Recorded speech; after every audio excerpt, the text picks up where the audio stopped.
It's Happy Hour again from Central City, New Orleans. Hello, I'm Grant Morris. Happy Hour is part of the family of shows on the podcast network. It's neworleans.com, brought to you in part by the Pearl Wine Company from the American Can Company in Mid-City. They're open from noon till midnight every day, except Sundays when they're open from noon till 8 p.m. And brought to us also by Petite Pet Care, dog walking and pet sitting. Loving care when you're not there. More information can be found at petitepetcare.com or 300-9-PET. And if you're an iPhone user, do you guys have an iPhone? All of you. Yes, Everybody's an iPhone user. 100% iPhone users at the table today. Check out the new podcast app called Swell. It's the Pandora of podcast apps. It actually goes out and finds stuff that you're going to like and plays it for you. It really is good. When you walk into a bar in New Orleans and pull up a bar stool, you never know who's going to be sitting on either side of you. What you do know is no matter what they look like, what they're wearing, whether they just got out of limo or just got out of jail, they're going to be happy to talk to you because that's New Orleans. And this is Happy Hour, a cocktail-fueled 60 minutes of random conversation with folks who have nothing in common, other than we're all New Orleanians in a bar, in this case, Casa Borrega on Aretha Castle Haley Boulevard. Hey, on Aretha Castle Haley Boulevard in Central City. Casa Borrega is, how would you describe it? It's a restaurant, it's a bar, it's a live music venue. You can come down here and have a cocktail, have some awesome food, or just come out and hang out with us for Happy Hour once a week, which is where we are right now. My guests sitting around the table here at Happy Hour today are, in this particular order, Della Hassell. Hello, Della. Hello. Hello. Della's a journalist and producer, recently returned to her native New Orleans after a decade in New York City, where she was a professional dancer before stumbling. That can't be what it's supposed to say. Before stumbling into journalism and landing a job at the New York Daily News.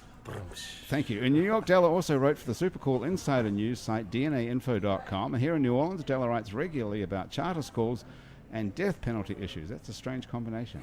Yeah.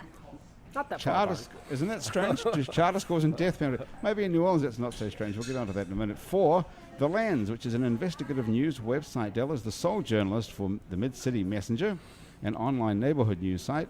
And her work also appears in the New Orleans Advocate, Gambit Weekly, Louisiana Weekly, NOLA.com, and on WWNO, the local NPR station. You are a busy person. Yep. Does all those people pay like next to nothing or something?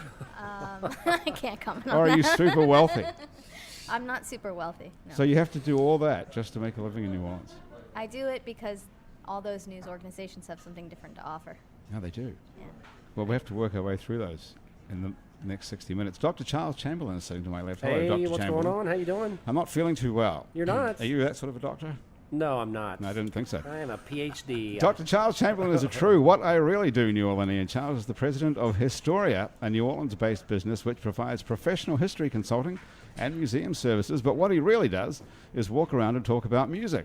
Charles is the founder of Rock and Nola Tours. He takes folks on music heritage tours of New Orleans. For 10 years, Charles was the museum historian at the Louisiana State Museum. He's the author of the book Victory at Home, Race and Manpower in the American South During World War II. But what he really does is play guitar with the New Leviathan Foxtrot Orchestra and the Dark Water Jazz Band. Yes, sir. Charles, welcome back to Happy Hour. Nice to Thank have you Grant. back. That's great to be here. I love being on the show. It's really fun. And So big- here's Andrew Duhon's text. Andrew Duhon is my constant companion on Happy Hour. He sent me a text. Son of a bitch. I had it in my head it was 5 to 6. I'm sorry I've been out of the game too long. Damn, I'll be there next week. oh, So much for that. yeah, we're missing Can you Andrew. believe it? We were Blowing looking it. forward to seeing Andrew Blewett. He was Yeah. he just came back from the Grammys. I know. too. I We want to wanted- hear all about the Grammys. Me too. He sent a picture from That's- way in the nosebleed section. Yeah. Looking down on that auditorium. I don't think you could get further back. Well, That's no, we don't know whether he won or lost or anything now. He was up for Best Engineered Album for his album The Moorings, which is a really, really great album. Yeah, no, they deserve to win. I don't know too much about engineering, but it is a beautiful album. Yeah. But we'll find out next week if he won, so tune in. It's been a great show. Thanks so much for joining us here on Happy Hour. Chris Lee is here. Chris, hello, welcome back to Happy Hour. Hi, thanks for having me. One of my favorite musical guests of all time on Happy Hour. Chris is the singer, frontman, and guitar player for the fourth greatest rock band in the world, actually. Supergroup, behind the Rolling Stones, AC/DC, and Super Suckers. This comes. Dang. This comes. I don't know. It was an official report that Yeah. we just stole from the internet. I don't know. Who put that out there? That was like Somebody super important, like the New the York Times. Ford Foundation, Pretty the New York sure. Times. Yeah. Okay. The great lady thinks that. Who are the Super Suckers? And I know AC/DC. I don't know. You got to and ask the New York Times. You need to look that up. Chris, can you look that up? Hey, Dale, if you want to move around, you can move around and sit in Chris's seat. All right. Chris's seat. In Andrew's seat, seeing he's not going to be here. Well, you can have the same headphones if you like. But it'll just make it more comfortable. There you go. Everyone can spread out. That's Hey, right. listen, anyway, so Chris is originally from Anchorage, Alaska, and he and his brother Benji came to New Orleans to get an education at Tulane and ended up as rock stars, playing with Motley Crue, Queens of the Stone Age, Drive-By Truckers, Alice Cooper, among many others. What a strange story, isn't it? Chris is married to White Zombie bass player Sean Isolt, with whom he used to own the hipster bar The Saint. I like that moniker, hipster. Hipster. Bar. It is Yeah. a hipster. It was a bar. hipster. It is a hipster bar. Yeah. It just became one recently. It's After too- you sold it. Yeah, it's much too young for me. I can't go in there now. It's No. it's very much wait. I'm the oldest guy there. Yeah, but if you owned it, though, you could do whatever you like. You're like, hey, kids, drink up. I'm making all the money. Yeah. Have another one of those mojitos. enjoy your disco dancing, kids. Have a super time. Why did you buy it in the first place? Why? We had a friend Rio who owns a couple bars in town, and we had been talking about making bars, and it was a strange coincidence. My wife called him at the very moment he was in this bar checking it out to buy it, Wow. and he instead bought Powell's in Powell's Mid Lounge, City. yeah. So he couldn't afford to do both, and he's like, "You guys should really do this," and that's really how it came to be. It was just fell in our lap. So if Sean hadn't called him at that very minute when he was in the bar, maybe the whole of the life would be different. Yeah, different. And then what would pals be? Pals would, not be good in question, 'cause- existence. well, you might have bought Powell's. Did he? Because Powell's wasn't all that groovy either for a long time until I guess he changed it. Rio changed it. Yeah. And he also owns One Eye Jacks. One Eye Jacks, yeah, and a bar in San Francisco and a couple in L.A. He's quite the He's an entrepreneur. bar-trepreneur. Entrepreneur. Yeah. Exactly. So what was it like owning the Saint?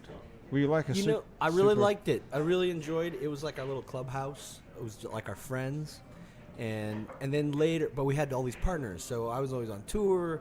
I could basically pawn the work off on other people. But after Katrina, we slowly started losing partners, and it became where like every problem was like our problem. And I'm like, I didn't get into this to to you know have what I mean? problems, Yeah, for Christ's I sakes, don't and having wanna- to drink. Yeah, I want a nice, cool club to hang out in, not fix the toilet. Had you ever owned a Had you ever owned a business before? Not like that, no. No. Which one did you own before? Well, I consider running a band a business. Was You it, know? though? Absolutely. Yeah, you gotta. I mean, most of your work is not playing. It's most of your work is hustling. Yeah. But yeah, no, that was my first real business. Brick and for mortar. Sure.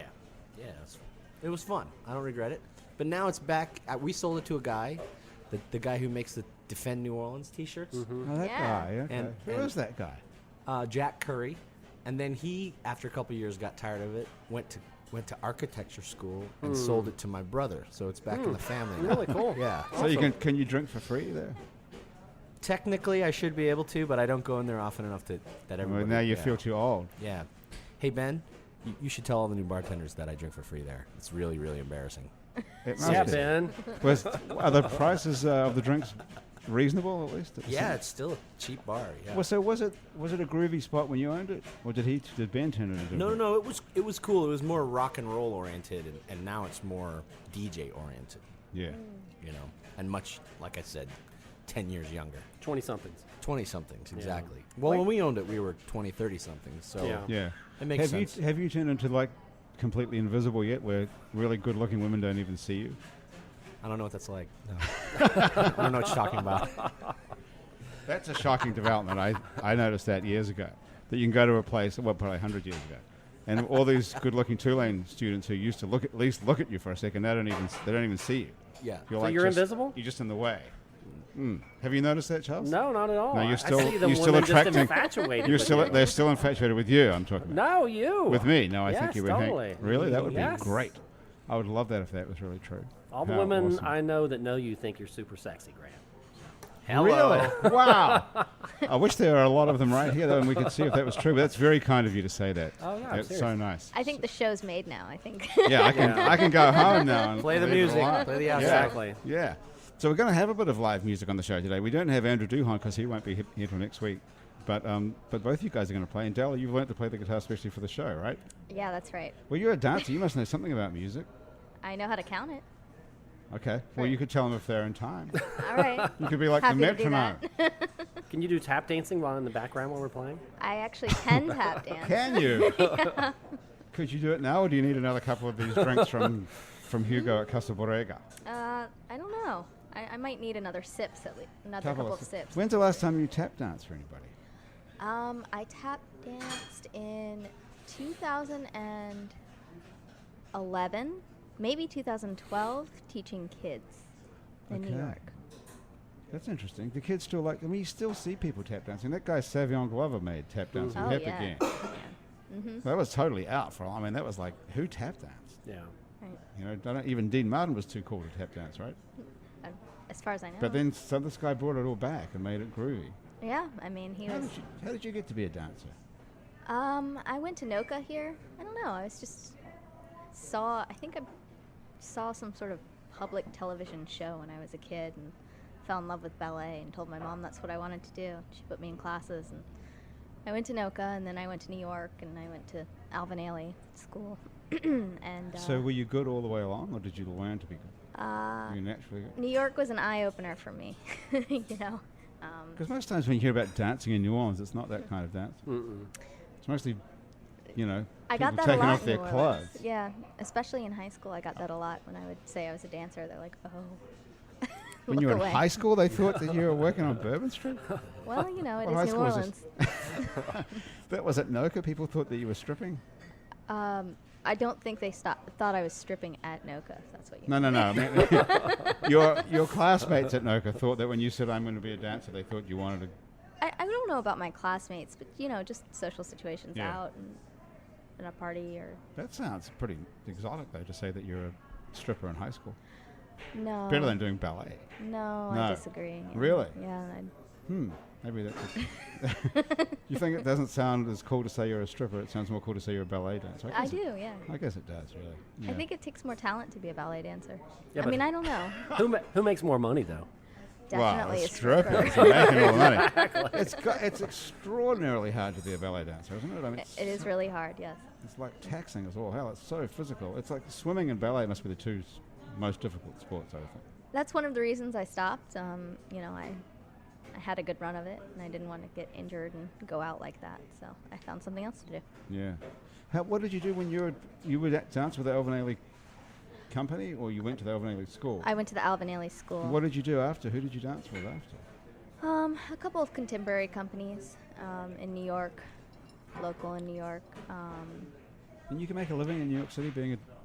No, that's why I was teaching too. Oh, you taught dancing as well. Mm-hmm.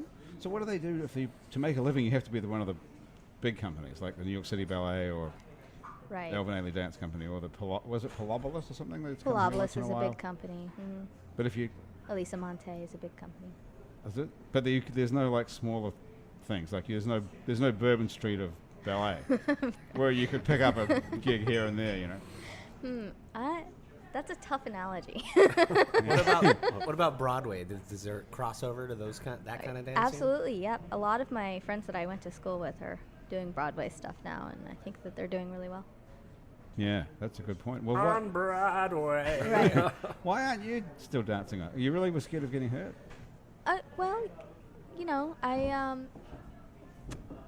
I was dancing and doing journalism at the same time for a while, and I found that it was just too hard to do both. Right. So What are the I chose- chances that you're smart enough to be a writer as well as talented enough to be a ballet dancer? Really, that's unusual, right? Thank you.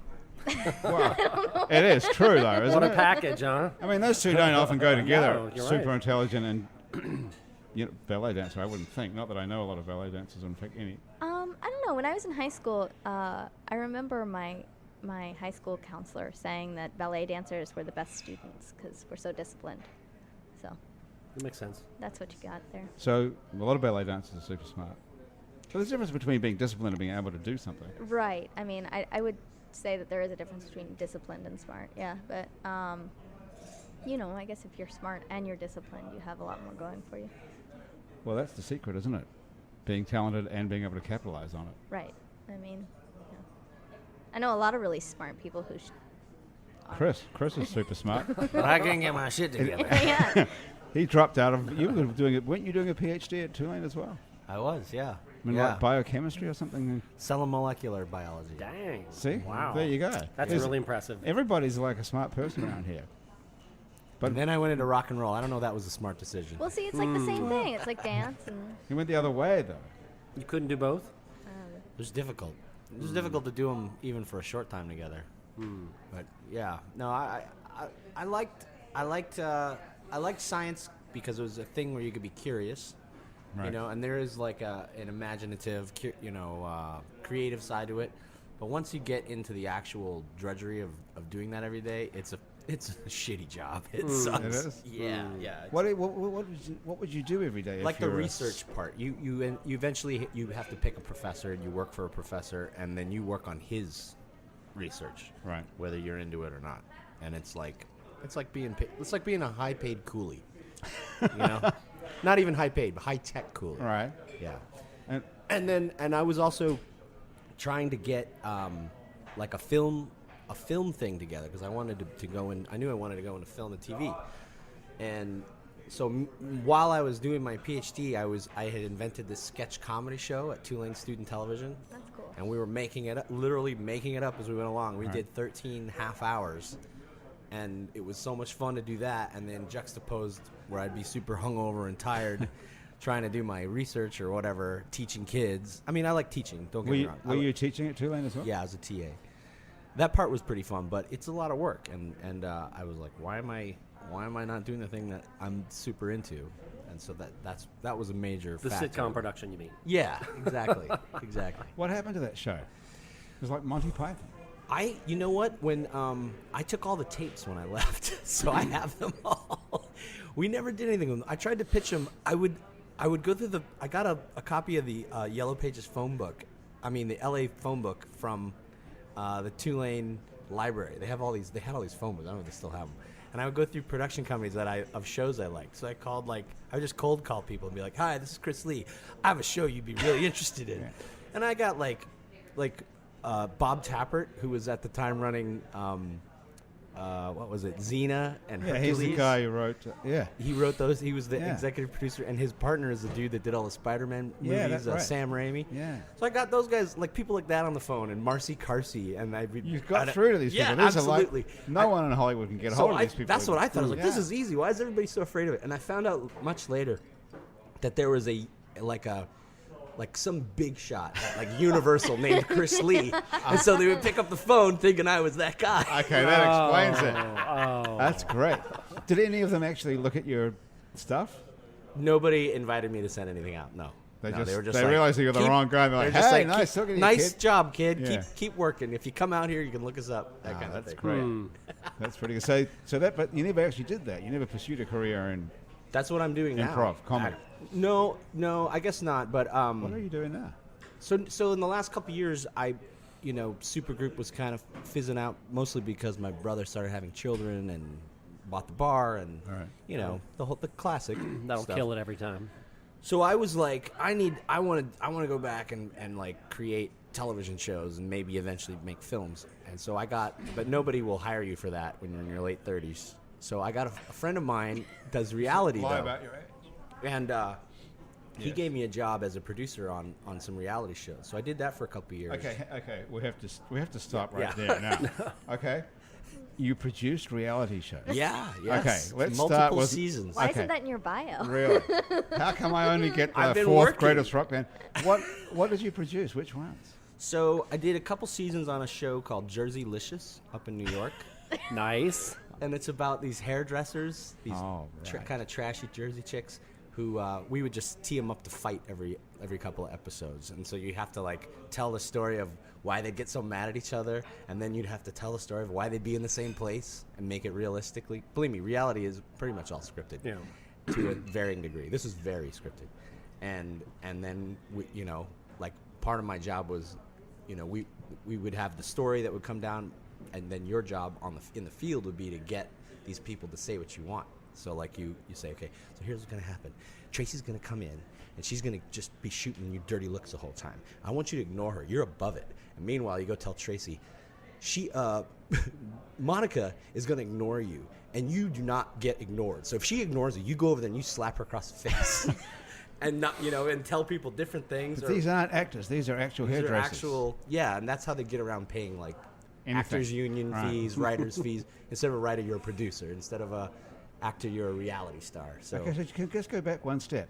So you're in a writers meeting or some sort of production meeting, and you say Every okay, morning. every morning. Every So morning. this is all done on the fly. It's not done it's on the not- fly. But I mean, No. this is not planned out for 13 episodes. It is. It is. Okay. No, it is. It is. So you'll have like a depending on where you are in the series, you'll have like, okay, this episode is A, B, and C story, and that'll give you the This is where setup, conflict Monica resolution. slaps Janice Yeah. across the face, and so-and-so stabs so-and-so with a pair of scissors in the hand. Correct. So it's all scripted. So you'll know It's all scripted. You'll know the big points for the whole season. You know, from the Is this beginning. based on their life, or it's just based on it coming out of your head like a writer? It starts as a, I believe it probably. I mean, I came in on like the 4th or 5th season, so I bet it started as a real thing, but by this point it's just like completely made up. But they really do not like each other. You know, like have you guys ever heard of the Stanford Prison Experiment? No. Chris knows it. You know it. Our Okay, so technical director. in a nutshell, What is it? a psychology or professor said, "Okay, half the class you're the inmates, half the class you're the prison guards," and then just wrote down what happened. And in 3 days, the prison guards were beating the piss out of the, and they're all students. They just Right. adapt to these roles. So if you Okay. can imagine, like, you have like this production company with hundreds of people, you know, telling you hate her guts, and you're Right. just, of course they fall into that role. Wow. So it's really kind of, I mean, coming into it the way I did, I got to analyze it from sort of a different perspective. It wasn't just a job for me. I was learning how to produce. Right. And boy, it is a crazy. It's Hey, a so crazy let me business. ask another question. When you're the person on that show, when you're the girl who's cast as the bitch now, because every episode you're going to slap Monica across the face or stab Yeah. her in the hand, how does that person live with themselves? Because they're not that person, right? They're just I playing don't- that part. I don't think. It's okay when you're an actress and you say, "Oh, it's just a part." I think that the distinction between real life and the TV show becomes very blurry. So when they don't want to do something, then they're like, "Oh yeah, I'm a real person. I wouldn't do that." But when they want to do it, fuck yeah, they're gonna do it. You know what I mean? Like, wow, yeah. Okay, so And also when it comes to getting paid, then they remember their, hey, I'm a reality star. hey, how much do you get paid? How much do you get paid to be Not on a a lot. show like that? Not a lot. It depends on the show. But you must get a huge amount of publicity if you're just a hairdresser in New Jersey and suddenly I would now think. you're the famous Yeah, hairdresser. I mean they make their money off of like, personal appearances. Right. Mhm. They At don't the make. mall. They don't make. Yeah, they don't make money off of the show. Okay, so you guys want to help me? I mean, we're going to get onto other subjects in a minute, but we got to get. We need to know I'm what's sorry. going on with Jerseylicious. Now, so you learned how to do this. Yeah, I did. What this- other shows did you work on? Anything else? So they had a spin-off called Glam Fairy. Glam. Glam Fairy? Glam Fairy. Really? Yeah, I did a season of that. What is that one? So like they were not they ran out of hairdressers, but they kind of had that set up, but they wanted to build on the franchise. So they had this new story with this really crazy chick, really like genuinely crazy, who was a makeup artist. So she's like, I've got a great idea for a show, a spin-off show, where I'm the makeup artist and everybody comes and learns from me how to do makeup. And then so we did it was basically the same format, but with a different cast, and then you'd have some crossover. Okay. It was in the same world. It was like Chachi Loves Joni. Mm-hmm. I like To that. Happy Days. That's a great show. Yeah. And then, Okay. the guy I was working for is a good friend of mine, so he was kind enough to let me do his development. So he would be like, I've got an idea to do a show about this. So I'd get to write up the show. We'd go try to cast it. Sometimes we'd get all the way through the production and shoot pilots or sizzle reels or whatever. So in addition to those shows, I was doing like development stuff. So which ones have you got one that We never sold any of them. you didn't sell? A Yeah, thing? yeah, no, What? no. Yeah, you would be surprised. What a drag. You gotta. I mean, you could throw like 20 things at the wall and like nothing stuck. But I don't know. Charles, you got an idea for a reality show? Everyone's got an idea, gosh. right? Everybody does. Dalla, you must have a good idea. Death Row. No. I don't think that That would sounds make it. hilarious. That's got to catch on, right? No, I don't have any ideas. No. It's not true, though, right? I mean, no one's going to really die on Death Row, on the TV show, on the reality show. I'd hope not. How did you get to be an expert on Death Row from dancing? Yeah, that's a good question. How did that happen? Finally, I knew there'd be a good question. Well, I mean, journalism came first, right? And I was reporting a lot about arts and things that have nothing to do with death row or politics or anything like that in New York. And when I came down to New Orleans, I I was really interested in the lens, which is this investigative. Okay, tell us about the Insight. lens, because we see that. You guys see this? The lens all over the place, and you Yeah. see it in association with the lens, and everyone's in association. What exactly is the lens? It's an investigative news site online. Covers a lot of policy issues, education. Is it local, or are they from out of New York thing? It's or local. something? It just all started in New Orleans only. Mm-hmm. So Yep, there's it's no lens nonprofit. New York or lens LA or anything. It's just. So No. who came up with this? Who did it? Who is the lens? I think the founders were Karen Gadbois and I don't know. I didn't fund Okay. it. So So they just took it upon themselves to be an independent investigative journalist operation, because no one else is doing a decent job of that. I think so. Yeah. Well, that's pretty true, right? I mean, there's not much investigative journalism in New Orleans. Well, I think Let's face it. Karen Gabel after the storm was making sure that housing stock was not demolished, Right. and she filled that void. So maybe she Right, just she kind was of gained blogging momentum about on it, that. Yeah, and, right, exactly. And that's how it came about, right? So how did you get the death row beat? I just pitched a story. I was interested in the policy of it. The state was being secretive, and I thought that the truth should come out. And so I pitched a story on it, and I just kept up with the story. And now it's a year later, and I'm still writing about it. What is the story? Well, so Sorry, I didn't mean. that's It's supposed to be a fun show. Yeah, Oh, come on, I'm sure. Aren't you interested in death row? of course. Anything could happen to you. You never know. You could be on death I row, know, and then exactly. you'll be thankful that you knew something about it. I know. Yeah. I'm glad I know Della now. well.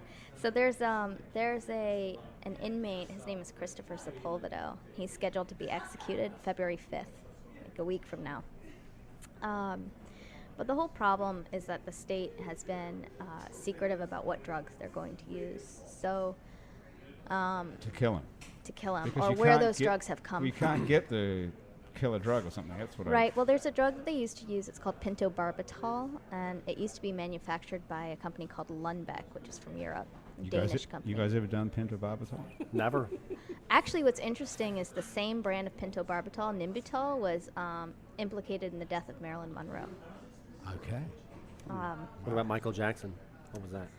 I don't know what the name of that drug was. I can't remember. Propofol, I think. Yes, I Propofol. think yeah. Is that you're the right. kind of drug you can take a little of it and then, but a lot will kill you? I Or is it can't say Do you that have I've any on you? experimented with pentobarbital. because you could maybe sprinkle on a joint is all I'm saying. You know, just try it out. If you happen to have any on you, say, for example. Well, no, I don't, and the state doesn't either, and that's the point. You can't get it. Right. So the story is how they're going to kill this guy. Right. So they changed the lethal injection protocol on Monday to allow for another set of drugs to be used that was recently used in an Ohio execution, and that guy gasped and No, the botched one last week. it was botched, right? According So to you're not Death Row. you're not opposed to the death penalty yourself. This is not anti-death penalty It's journalism. not This is anti-death just- penalty journalism. This is just anti the whatever My kind opinion of. stays out of it. Okay, so this is just an investigation of the kind of drugs that are used to kill someone. Right, an investigation into how the state is proceeding when there is a national shortage of drugs. You could give someone an OD of anything, pretty much, couldn't you? I mean, that's one perspective. A lot of people say, like, why does it have to be a specific drug? And it's a really good question. I mean, it's just how states have gone about it for. Well, it's supposed to be, I suppose, painless or It's supposed to be not painless. cruel and unusual punishment. It is even though it's against death. It's a violation of the U.S. Constitution to administer cruel and unusual punishment on anyone, even someone on death row. Yeah. So, What about shooting someone in the head? Like how do you kill a cow in a slaughterhouse well, I mean, with electric shock thing? yeah, that point has been brought up recently. Like, why don't we just go back to the firing squad and And charge people. I mean, we're losing money every day at the state level. People would pay decent. I mean, you could do that at pay-per-view. I think it all depends on what lawmakers say. Graham DePonte, our producer, used to be a death row trial attorney, defendant for defense. no way. Graham, you want to join the conversation? No, you can. Got an extra mic. Great.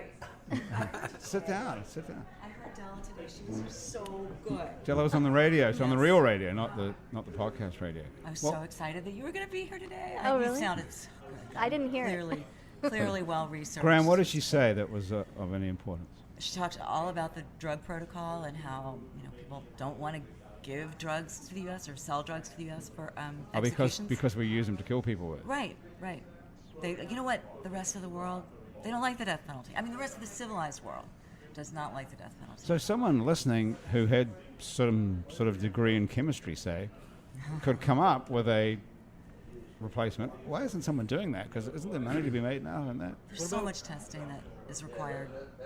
Why don't they use the same thing that you put your dog down with? I mean, that seems very That peaceful. That was and very good pentobarbital. question. Okay. They That do was- use pentobarbital Okay. for that, but the thing is, it's restricted to prisons. It's not restricted to everyone. Just prisons. How about like morphine? Just something that is chemically made here and.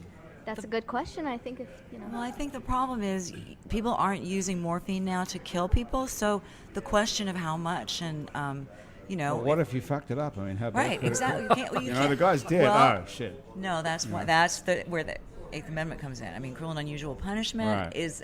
it's unconstitutional for any kind of punishment, any kind of state-sanctioned penalty. Doesn't this feel creepy talking about this? Even? Yeah. Well, you brought it up. Yeah. I'm gonna go No, stand well, over there. no, please. Sit down. No, but I mean, it is sort of creepy, isn't it? Coming up with ways to kill someone Yeah.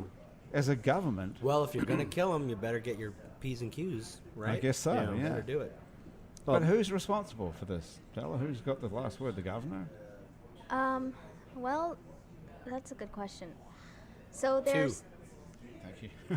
Whoa. Write that down. Keep track. Dang.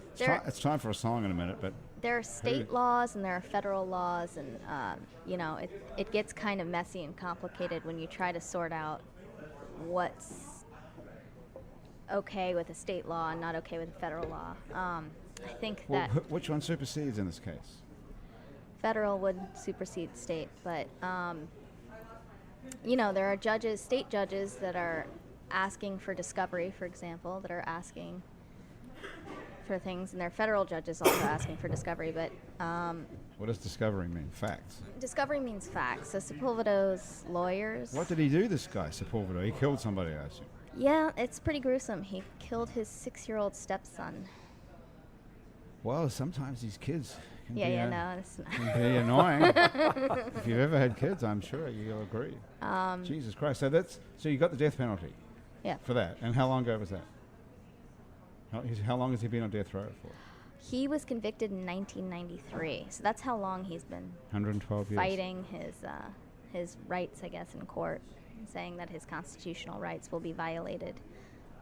If what? If he's executed, well, there's two crux. The crux of his lawsuit right now is that he has a due process right to know how he's going to be killed, and then the other argument is the Eighth Amendment argument, which is against cruel, and which is that he has a right not to experience cruel and unusual punishment. Do you go to death row and meet these people? I may very well go on February 5th if he's executed. You're going to be a witness. Not exactly. There are only 3 witnesses allowed in the room. 3 media witnesses allowed in the room. I wasn't one of those media witnesses chosen, but How do you get to be chosen for that? Is it like a that's lottery? no, I don't know. Well, Bobby they call you up and I'm they say, waiting hey, for the state to congratulations. answer that question. You have just won a cruise on the. Don't hang up. You may already be a winner. The thing is, there's limited space. So whenever there's limited why space, would you want to see that, though, even? because if how do we know that the Ohio execution was botched? The media was there Yeah. to report Okay, it. the media, but that's not you. Why do you want to be the person to see that? Because I am the media. I'm a journalist. Right. So that's just like a professional Yeah, well, obligation. I feel like it, yeah, because, I've been writing about how the state could be breaking this law, potentially, by, not adhering to the Eighth Amendment, and if the inmate suffers before he dies, I think that I have a duty to report out whether the state did, in fact. What about your personal experience of that? How you would feel about that, and then how you have to deal with that for the rest of your life, as long as you... When I talk about death row, I make a point not to bring my personal opinions or but views into it. No, I don't mean your because personal it's- opinions. I mean your personal experience of what it would be like to be in a tiny little chamber and watch somebody die at the state's hand. I mean, how would you... Well, I mean, I imagine I am a human being. I imagine that it would be pretty You are? traumatizing. Like, you know. Well, that's what I'm saying. Why would you want to put yourself through that trauma? Even though I can see that you have a professional, duty, but so. Sometimes I some think other your su- other professional sucker duty could do it. supersedes, how you feel as an individual. Wow.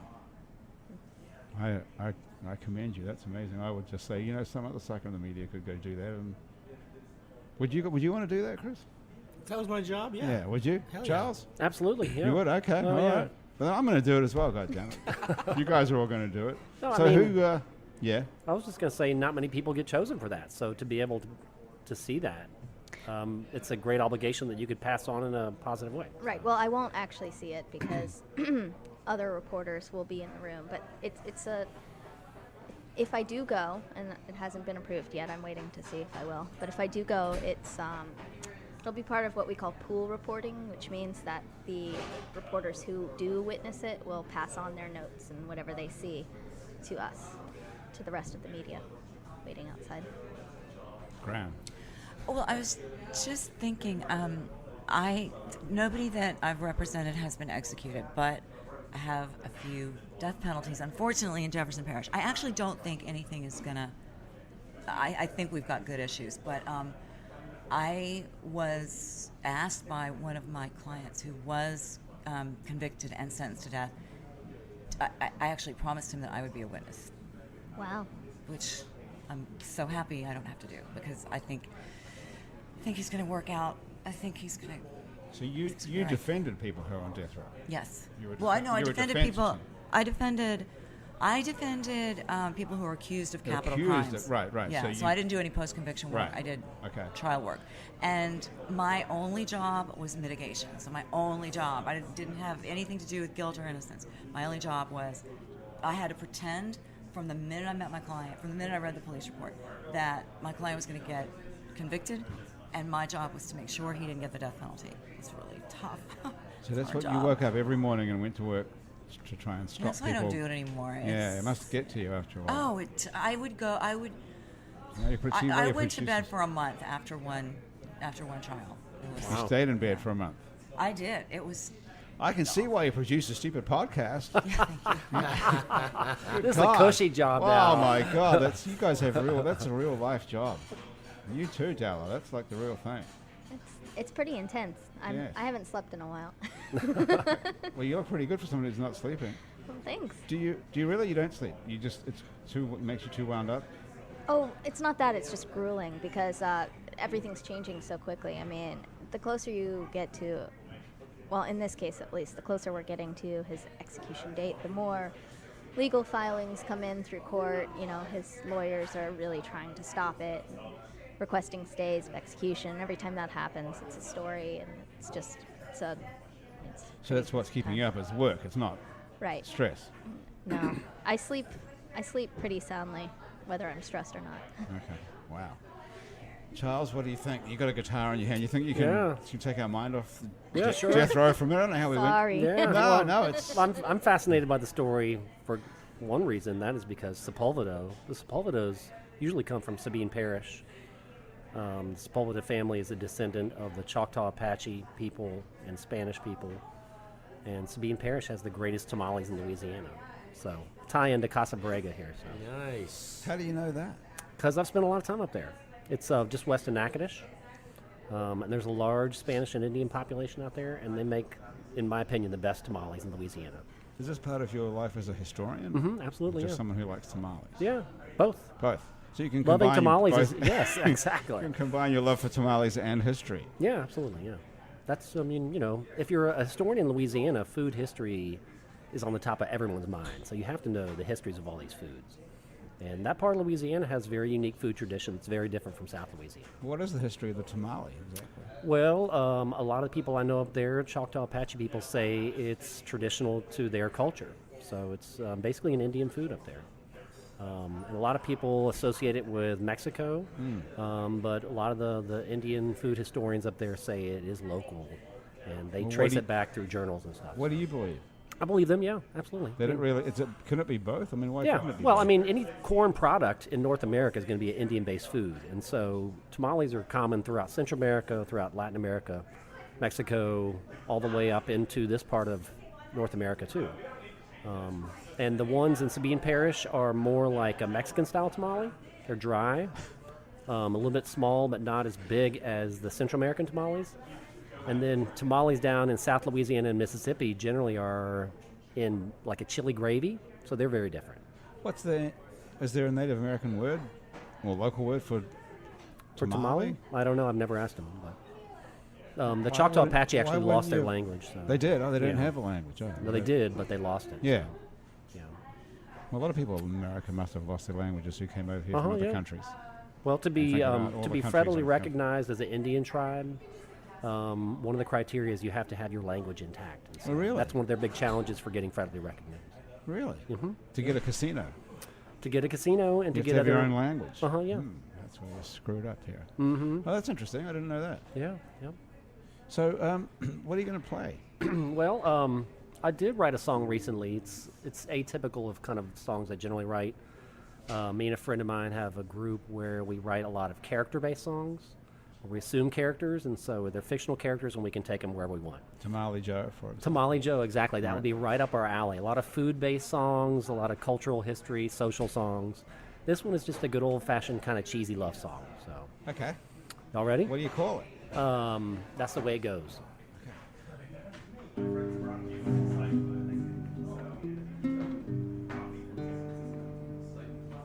When we first hooked up, you told me you were complicated.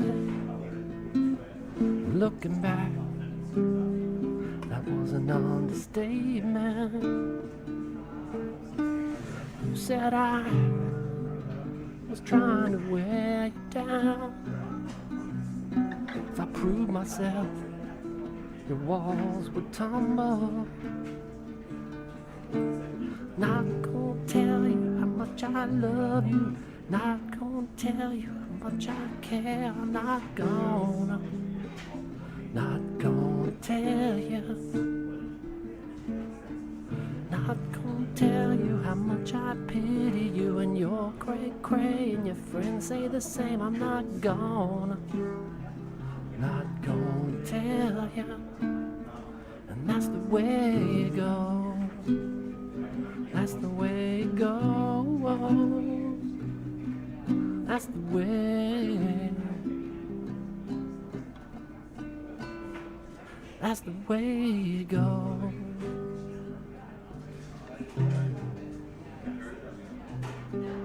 When I first met you, you warned me you were a mess.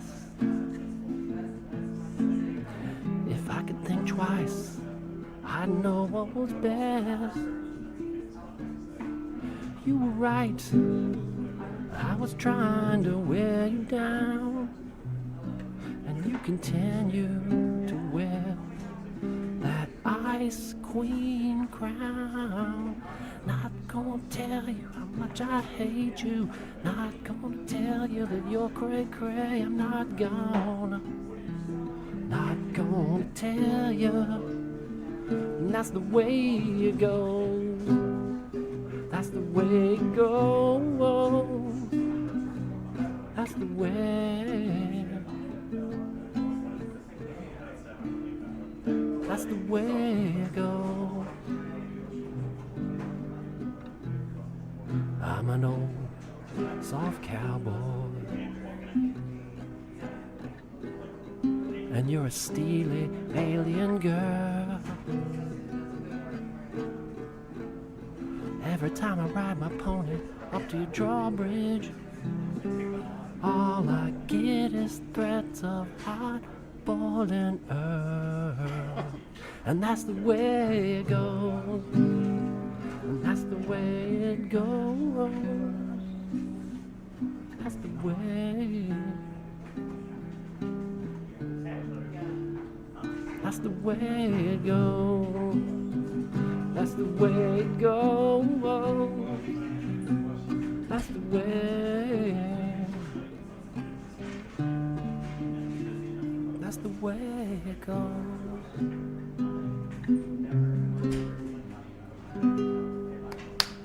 Very nice. Thank you all. Very nice. Thanks. That's the way it goes. Chris, what do you think? Got cowboys and Indians in there. I like Yeah. that. Hey, Chris, give us Space Indians. Space Indians, and it's got the word cray cray in it. Yep. Cray. Yep. And Earl. And Earl, right? I had to I've go ne- out there Earl. I've never heard Earl in a song, I don't think, actually pronounced like Well, that. you Or know, cray cray. I wanted to make a New Orleans song, and so you have to have Earl in there if you're going to have a New Orleans song. right? Nice. Next time you can rhyme it with Burl. Exactly. That's my next song. Girl, Earl. Burl. and a Burl. That's the way it goes. What do you do with these songs after you've written these wacky songs like that? Oh, I plan for my friends or whoever wants to hear them. I rarely play solo gigs live, but I play for my friends a lot. Yeah. What do you do when you're like sitting around someone's house? You say, hey, I'm Oh, gonna yeah. pull out the guitar and play a song I wrote. Yeah, exactly. That's the way it goes. Uh-huh. That's cool. Chris, you going to play something for us today as well, or? I don't What do really you want to think? follow that, to be honest. Oh, come on. Now it's given us an appetite for some music now. Let's see. What do you think, Dalla? Any requests?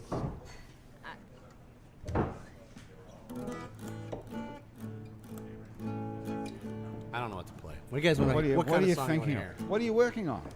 Anything about tamales or death row? hear? Earl, girl, burl, Tamales death row. No. Go. I could play like a. Yeah, here's a song I've been fooling around with.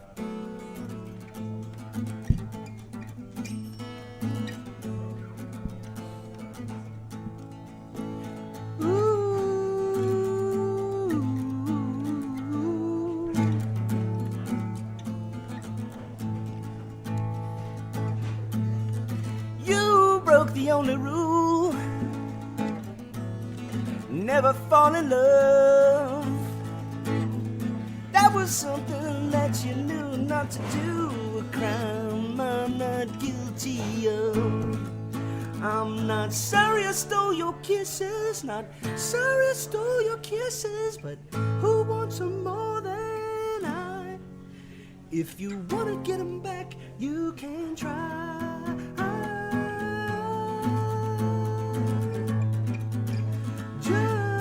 Just try. Just try. Just try. We were making some extraordinary love. Think we got that spares. You had someone that you didn't want to know, and now it can't contest. I'm not sorry I stole your kisses, not sorry I stole your kisses, but who wants them more than I? If you wanna get them back, you can try. You can try. Just try. Solo winning now.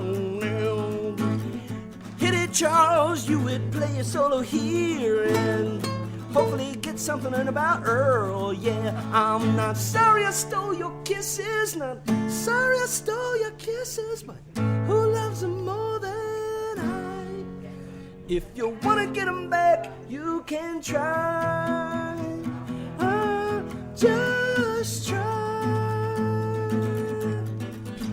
Just try. Just try. Just try.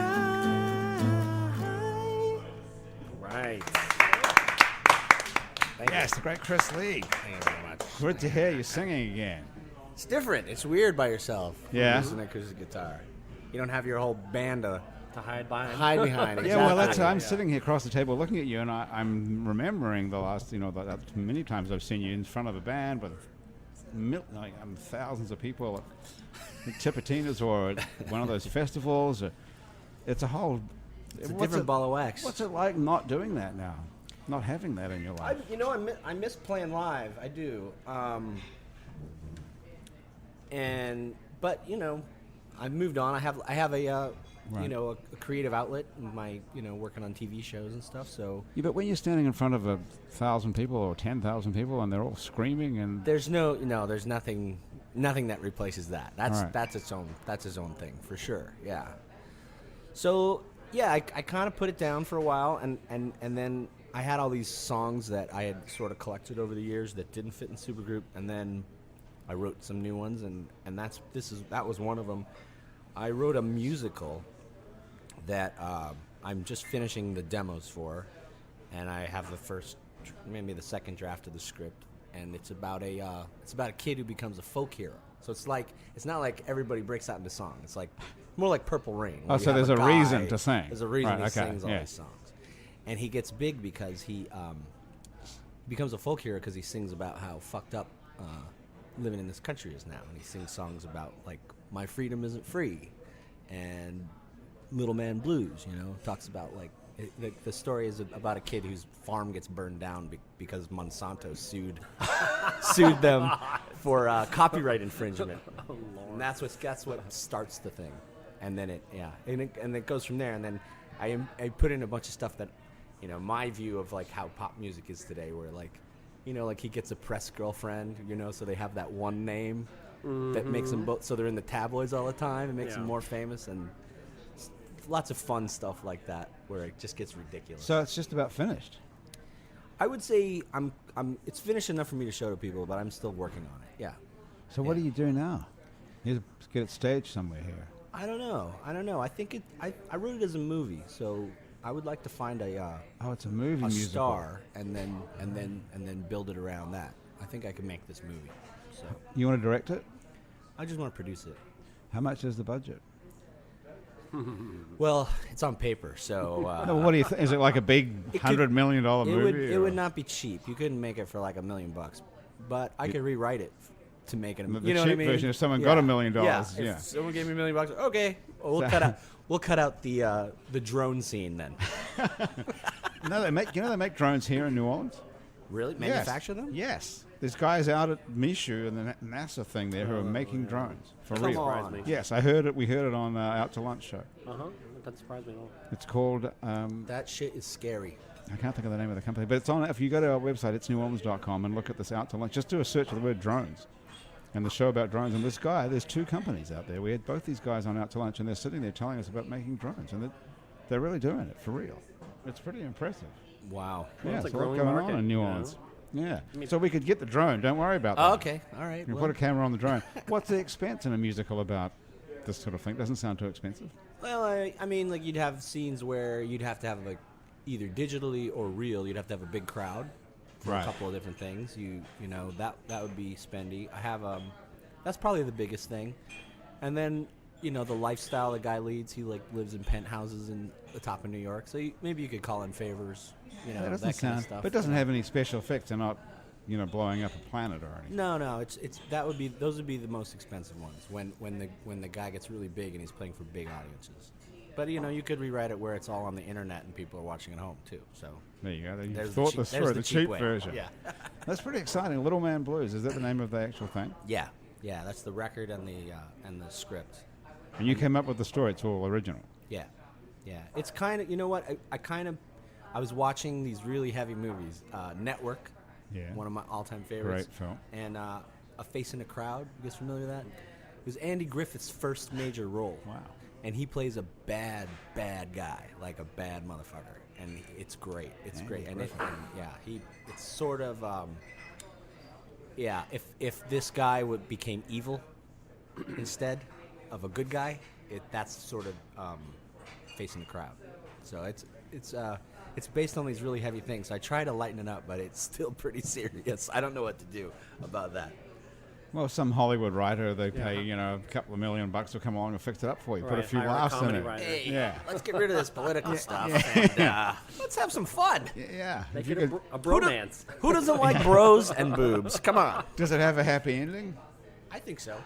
It does. I mean, the guy ends up making it, and he doesn't get Turn- assassinated or anything. There's an assassination attempt, but he lives Oh. through it. Yeah. There is. You're not giving too much away, though. It's not a You know spoiler what? yet. Whatever. Yeah. Anything could change, so I don't care. That's how I feel about all. Like, a lot of people are worried about stuff getting stolen, creative stuff. I'm like, well, even if someone had the exact same idea as you, they wouldn't do it the same way as you. Because you invest your personality into it. So, like, But I think the problem is if someone does it before you and then you come along with this thing, you say, "Hey, I've got this thing." They say, True. "Oh, it's very similar to this other thing that." We This just project made. will never get made. Trust me. So I'm not worried about that either. Do you really think in the back of your mind that it just might though? I might find if I met George Soros in an elevator, I could get this thing made. Absolutely. Where would we find the elevator? Yeah. Hey, And I'm what- talking blowjobs. But, Exactly. but you've got how many songs? 10, 12 songs or something? 19. 19 songs. I'd like so to you're cut- going to record those first, I assume, right? I have Make all it- I have them all demoed. They're not like Right. super badass produced, but they're pretty. So that would be the way to go, because then you've got 19 songs. You've got a lot of contacts in the music business. You know everybody. We'll go that way. Get someone to finance it from the music biz, right? Maybe.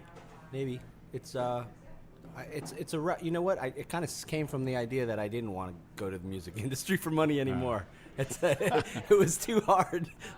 My career in the music industry was very difficult, and money was always the biggest Yeah, problem. what money? Exactly. It's But like, isn't the film business worse? Or not? I mean, at the least music the film business. business, there's money there. Yeah, there's Yeah. money. Yeah. I guess the film business is still surviving, whereas the music business is Yeah, they've got Yeah. a lot.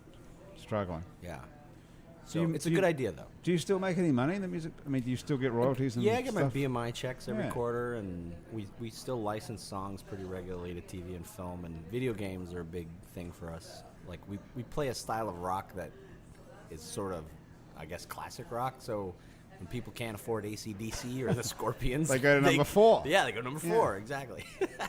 That's pretty cool, It's a actually. good gig. Yeah, it's not bad. That's an interesting way of making money that I wouldn't have thought of. That there's a revenue stream. Yeah, From- whether we're active or not, like we've always kind of had that going. You know, it really saved our. Who does all the business for you? Do you do all that? We own our own publishing company, but we're represented by a much bigger song placement company. So they're the ones who call. We don't actively do anything. They just call us and go, "Would you be interested in a free money?" I'm like, we're always like, "Sure." So that's the gig you want, right? Yeah. You can just sort of sit around the house and write a musical, and some other guy's making you some money. I Yeah. love that. See, Della has to sit there and type all day and talk to prisoners. And watch them die, too. Not Maybe. yet. Maybe. Not yet. But on the other end of your job, you're talking about charter schools, which are positive and upbeat and all good. There's a lot of interesting stories that come out of charter schools. Yeah. You don't sound that enthusiastic about that. I think, no, I'm enthusiastic about it. I can't say whether they're positive or good or upbeat. Like as a reporter, I really can't. Oh, Give you're not an allowed to have an. opinion. Oh, I see. Really? Oh, you can't say that. Right. Oh, okay. So what do you have to say officially? What's your official line about everything? Oh, I mean, it's it's interesting work. There's a lot of there is controversy surrounding charter schools. Is there? Because here they've done so well Well, they've done well. compared but- to how we used to. We used to have 80% of schools failing, and now I guess 80% of schools are succeeding. If you can judge it by test scores, isn't that right? I can't remember the statistics on that. I'm not sure. Well, just to go along with it then.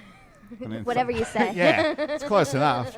But anyway, it's preponderant. The preponderance of schools are succeeding, whereas they used to be failing. So I would have thought charter schools are a good thing for us, although unless you pay attention, who knows really? You're assumedly paying more attention to it. I'm paying a lot of attention to what's going on inside the charter schools. As a whole, I can't say whether charter schools are a good thing or not. First of all, I can't say it as a reporter. But Right. second of all, I think that it's too complicated of an issue to simplify it like that. I think that it really We depends still on the have charter we still organization. have more drinks. Right. That'll simplify it Maybe after a this couple of more of these. solution. Yeah. These tequila. What is this rum? There's a rum drink it's here rum. from Hugo. So you have to take a sort of dispassionate opinion in public at least. But in your private life, you must have a personal opinion. Does that? Yeah, I have opinions about a lot of things. I just I'm don't. sure you do. I don't know. But I thought those days were sort of gone. I thought that when we had a real media, you know. I thought now it's all Fox and CNN, and everyone's got an opinion. I mean, you don't even CNN. They were supposed to be straight, but they all seem to have this, bit between their teeth, and they've got an angle. And MSNBC has gone all the way left, and Fox has gone all the way right. And There are a lot of news organizations that do that, but I think that there's still a place for good old-fashioned. God, yes, wouldn't it be great if there really was? If you could get actual information instead of just bullshit opinions. Right. The news used to be that you turn on the TV or you pick up a newspaper and you got the facts, and then you made up your mind what you thought. Well, I think yeah, that's what I'm aiming to do. I would love to go back to that, and that's what the lens is all about. It doesn't have an axe to grind, as it were. There are opinions that are published on the lens, but they are published as opinions. Editorials. Editorials, Yeah. right? So what we've got to get out of here because our hour's up. But what do you read for you to? I mean, if you wanted to give some advice to someone listening to the show and said, where would you get actual facts about what the hell is going on in the world, or even just in New Orleans? Well, I would read the lens. I'd read the Advocate. I think Gambit turns out Yeah. great stuff. Okay. Uptown Messenger is good. That's pretty limited. Something for if you want news about what's going on in Syria or news about what's going on in Well, world politics or the economy. You want to actually to know I mean- what's happening. Where do you turn? I turn to the New York Times. I mean, I read that almost every day. I do watch CNN. Wall Street Journal. Right. I mean, The Wall there's- Street Journal has an opinion that's owned by Rupert Murdoch. I mean, that's a total right-wing organ as well, right? I can't say. They still Yes. have good reporters. Chris, you answer. Yes, it is. It is. Everyone knows But that. they still have reporters. Yeah. Yeah. You know, The reporters are it's cool. not. It's not like CNN. Yeah. It's not where- like CNN, which is or, just all or Fox. bullshit. Right. It's still. They still have hard news. See, what happened to CNN? CNN used to be the sort of... Well, Jeff Zucker took over that place. Jeff Zucker's the guy that put NBC in the toilet. Oh, really? And then got fired, and then went up, and they gave him CNN. Wow. Like, he was the Today Show producer. So that's why CNN seems so much like the Today Show now. Oh, that's interesting. I It's didn't like, know any oh of that. no, we got to reach out to, upperly mobile females, and so like they soften everything up for that, or whatever they're doing. That they have a plan. So it's and it all... doesn't involve news. It's all Jersey-licious in one way or another. It's sad every- but true. Like It's all even- scripted. What have I been? I read the Guardian for like it depends on the story. Like they're good on that Snowden story, which Uh-huh. and the NSA thing, but even then it's like you look at that front page and it's about half fluffy stories too. Right. You're like, I don't know. I really don't know where you get hard news. You Well, just that's have to where look a bunch Dallas- of different places. I mean, with the internet, But who's you got can the do that time now, to look at a bunch of different places? That's the whole thing, though. I mean, I download a bunch on my app as apps. On my what do you phone and download? so- What are you looking at? Same things y'all are talking about. I read New York Times every day. I read The Guardian. Sometimes I read LA Times. I read Politico. Politico.com. That's a good one. That's good for That U.S. seems to be good. politics stuff. And sometimes they actually have politicians come in and give editorials, which, I mean, once you know their politics, you know which way they're slanted. But it's still interesting to see their opinion. And I do Okay. read The Advocate every day. I get the paper version as opposed to the other paper, which doesn't do that anymore. So, You mean actually have a paper? Do you say so? You read a lot, and you're up to date with what's going on for I real. try to, yeah. Wow, and Chris too. But I wanted to add something to what you said, and that is, I think there's a certain romance about the media in the past that even like 100 years ago, 200 years ago, papers were very political based, and they would have their opinions that they would try to foist on the public. And you just have to understand where they're coming from. So the idea of a neutral media is kind of a modern romantic concept. But it's a good concept. I mean, you should be objective. You're going to be a reporter like Della, but I mean, in the past, it was heavily politicized. So if you knew you were going to pick this paper up, it was going to be pro-Democrat. If you picked that paper up, it was going to be pro-Whig or whatever. Okay. Well, maybe that's when there was like a bunch of papers as opposed to now. Yeah, when exactly, right. And that's the problem is, there were multiple papers. Right. And now there's Now none, there's none. so, right. there's- Okay. On that note, we're leaving. We're finished. We've got one more drink left here, and as soon as we've done that, we're out of here. Thank you so much for joining me. That's happy hour. No, That's I a, bet. that's Thank a you. whole. I That's a had whole a couple 60 you minutes. take a check. Della Hassel, Dr. Charles Chamberlain, and Chris Lee joined me, and Andrew Duhon is going to be back here next week. Also, Graham DePonte, our producer, joined in the conversation Graham. as well. Thank you so much for joining us, everybody. It's been a great hour. Yes, it That's has. happy hour for the week. Our producer is Graham DePonte. As I just mentioned, our associate producer and technical director is Chris Kehoe. Christian Unruh is our music director. And the theme song for Happy Hour was written by and is being played by Mitch Foreman. The fabulous audio quality of this show is brought to you in part by PreSonus Audio Electronics.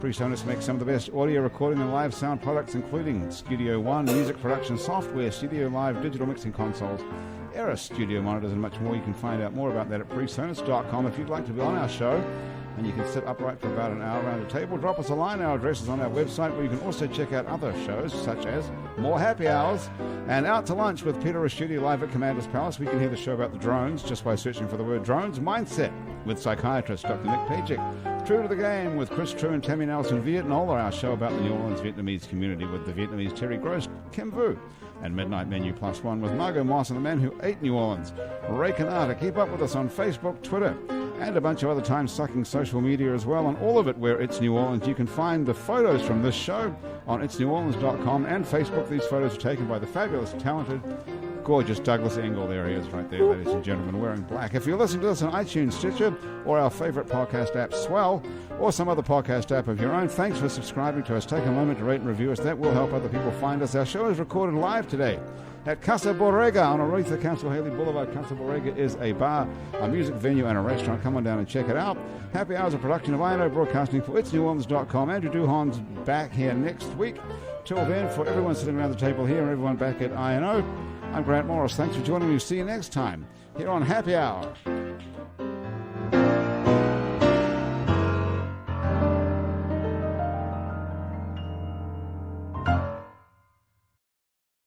You can get any hot beverage for $1 with the 7-Eleven app. Wait, any hot beverage? Any hot beverage you want for just $1. Even a pumpkin spice latte? Even a pumpkin spice latte. But are you judging me because I'm a man who PSLs? Mostly, I'm judging you because you're rooting for the other team. But also because you can get any hot beverage at any size for $1 with your 7-Eleven app, and you only get a pumpkin spice latte. Hey man, I like what I like. 7-Eleven. Be game day ready. Plus tax where applicable. Valid at participating locations.